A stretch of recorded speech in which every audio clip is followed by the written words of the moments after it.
Hello students, in last video I have explained you about land resource and soil resource. Today we will read about water resources and natural vegetation and wildlife. Okay students, so let's start. Students, as you all know that our earth is called a watery planet. This is because 3/4 of it is covered with water. We use it for drinking, bathing, relaxing, fishing, keeping cool, cooking food, and irrigating fields. Water is the most widely distributed substance on earth. 71% of the earth's surface is covered with water. It is present in all the three states, that is solid, liquid and gas. It is a renewable source and it is abundantly found on earth. Student, it is also home to marine life. Now, students, fresh water is very unevenly distributed on the surface of the earth. It is available to us as surface water and groundwater. Surface water.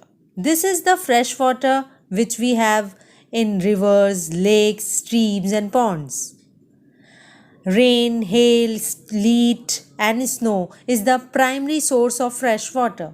Thus, availability of fresh water depends on the amount of rainfall.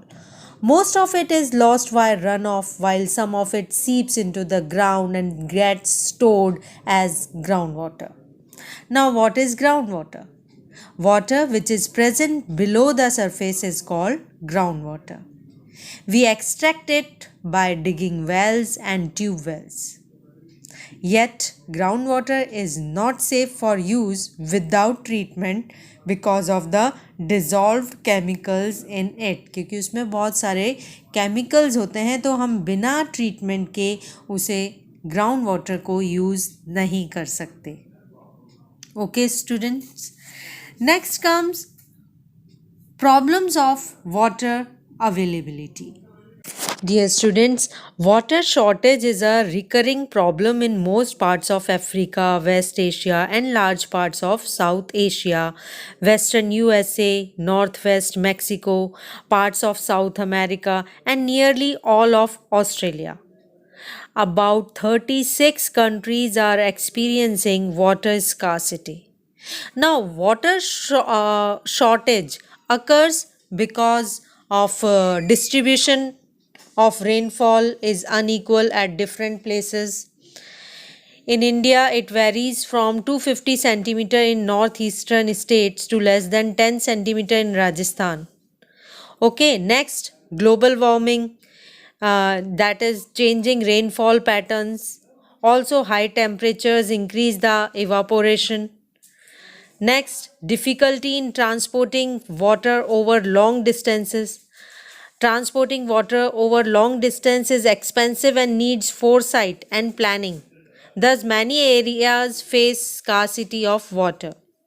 Next, increase in population causes disproportionate increase in the demand for water. Next, urbanization has changed the water consumption patterns. The urban consumer uses a lot of water. Next, accessibility to groundwater is become more and more difficult. Modern agriculture technology involving the use of chemical fertilizers has also increased the demand for irrigation water. Recycling of water is not being properly done. Most rivers of the world have been diverted for irrigation and are dry for most part of the year. The waters of Ganga in India, Huanghe in China, Amu Darya in Central Asia, Nile in Egypt, and Colorado in USA have been drained to numerous irrigation canals. Many tanks and ponds which were in use some decades ago to store rainwater and recharge the groundwater have dried up because of overuse. So, students, water scarcity in India in most cases is caused by over exploitation, excessive use, and unequal access to water. Due to seasonal and annual variations in precipitation, there is a scarcity of water. Students, not only is scarcity of water a major problem, the poor quality of water is also worrying. Both the surface water and groundwater have numerous impurities. The former is likely to contain harmful organisms too. It is estimated that 80% of all diseases in developing countries happen due to contaminated or polluted water. Groundwater gets polluted by seepage from landfills, septic tanks, and underground tanks filled with oil, chemicals, or hazardous waste dumps. Therefore, treatment of water is essential to ensure its purity. Drinking water or potable water can be obtained by several purification methods like UV method, distillation or and filtration method. Providing potable water is of major concern in most countries as consumption of unsuitable water can cause numerous diseases on a large scale. Drinking water must be pure. Students, in view of the water scarcity problem, it is important to conserve and manage our water resources. Some measures that can be taken for water conservation are plants, trees, and other vegetation to check runoff and allow rainwater to seep underground. Restore traditional ponds, tanks, and lakes to store the rainwater. Allow water into the ground by constructing dams. Leveling, bunding, contour plowing, and terracing in the fields to check runoff. Promote water harvesting in both urban and rural areas to store rainwater, etc. Now, students, our next topic is natural vegetation and wildlife resources. Students, our Earth is a unique planet. It has favorable condition for the evolution and survival of various forms of life. Water and air on the earth favor the evolution and growth of plants, which is the first form of life appearing on the earth. Plants were followed by animals and human beings. When different types of plants grow naturally, they are referred to as natural vegetation.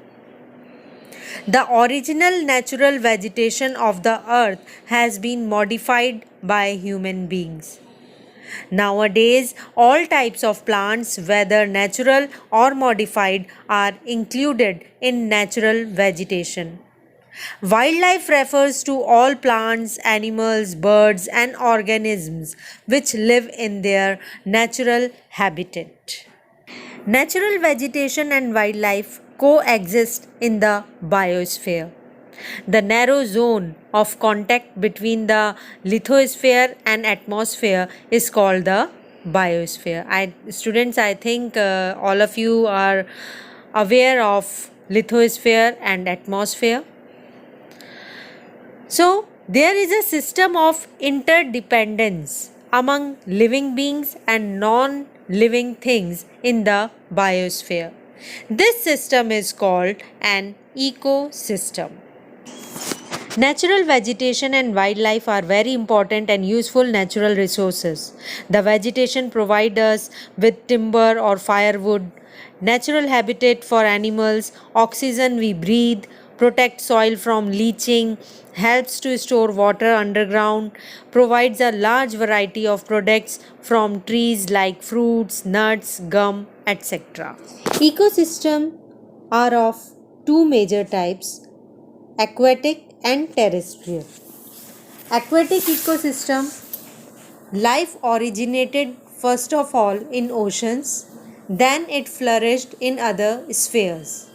Aquatic ecosystem can be further subdivided into freshwater ecosystem, which include lakes, ponds, streams, etc., and marine ecosystem, which includes the oceans and coral reefs. Second is terrestrial ecosystem. Other than oceans, life is also present on land. Both plant and animal species are present there. Now, student, what are the uses of natural vegetation and wildlife in the ecosystem? Students, there are several advantages of natural vegetation. Natural vegetation holds the soil and replenishes groundwater. Plants and trees also use carbon dioxide to prepare their food and in the process release oxygen, which purifies the air. Plants and trees are home to wild birds and animals. Many commercial products such as medicinal herbs, fruits, lac, timberwood, gum, etc. are obtained from natural vegetation. Now, wildlife includes mammals, birds, insects, aquatic life, etc. These maintain a balance in the ecosystems. Herbivores check the growth of green plants. Carnivores keep a check on the population of herbivores. Several animals that are uh, scavengers keep the region clean. Microorganisms decompose the dead animals and return the nutrients into the soil. Students, with the scientific progress and technological development, human beings started utilizing these natural resources at a much larger scale. The main reasons for the degradation of natural vegetation, especially forests, are rapidly growing population, diseases of trees, and forest fires. Many human activities also are causing changes in climatic conditions. Thus, the human activities and climatic changes are causing the loss of natural habitat for plants and animals. Many species of trees are on the verge of extinction. खत्म होने के कागार पर हैं कुछ species. Many factors such as deforestation, construction of roads, railways, buildings, industries, soil erosion, tsunamis, landslides, etc., are together accelerating the destruction of the natural vegetation, especially forests. So, one of the most important method for conserving the forest is to plant more trees. Afforestation, preventing the felling of young and immature trees and creating awareness among the people about the importance of forests may help in conserving the forests. Conservation does not mean that we should stop using the natural resources, but it means that we should use the resources wisely. The awareness programs such as One Mahotsav, social forestry, Chipko movement, etc., should be encouraged at local as well as regional levels. Sometimes the forest fires are due to natural causes, otherwise, they are generally caused by the negligence of human beings. Steps should be taken against such avoidable negligence. So, students, here we have completed chapter 2 of geography. Now, read this chapter carefully and try to do the question answers and exercise by yourself, and afterwards I will send the answers of this chapter, and please read page number 168, Biosphere Reserves of India and Popular National Parks and Sanctuaries in India. Okay, till then, goodbye.